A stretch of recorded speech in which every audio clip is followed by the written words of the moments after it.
بسم اللہ الرحمن الرحیم۔ یہ توحیدخالص.com کی پیشکش ہے۔ حج مبرور کیا ہے اور اس کا حصول کیسے ممکن ہے؟ شیخ صالح بن فوزان الفوزان حفظہ اللہ سے سوال ہوا کہ ایک مسلمان کس طرح سے حج مبرور کو پا سکتا ہے اور حج مبرور ہے کیا؟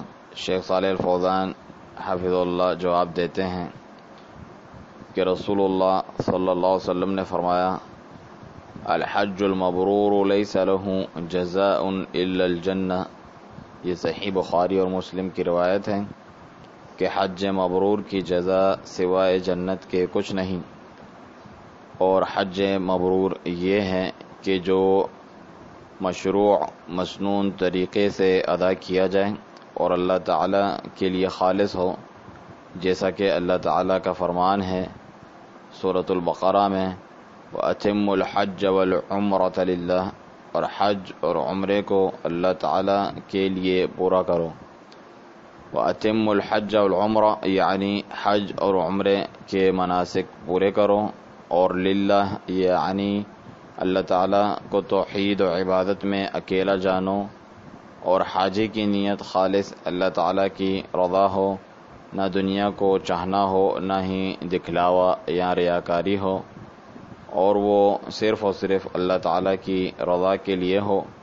رسول اللہ صلی اللہ علیہ وسلم نے فرمایا، جیسا کہ بخاری اور مسلم کی روایت ہے، من اتی ھذا البیت فلم یرفث ولم یفسق رجع کما ولدته امہ۔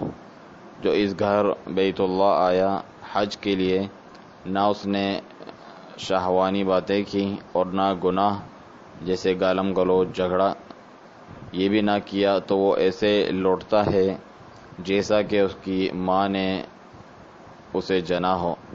یعنی حج مبرور کے بعد بالکل نئی ولادت ایک مسلمان اپنے حج سے یوں لوٹتا ہے جیسے وہ اس دن تھا جب اس کی ماں نے اسے جنا، اور بلا شبہ کوئی بچہ جب پیدا ہوتا ہے تو اس پر کوئی گناہ نہیں ہوتا۔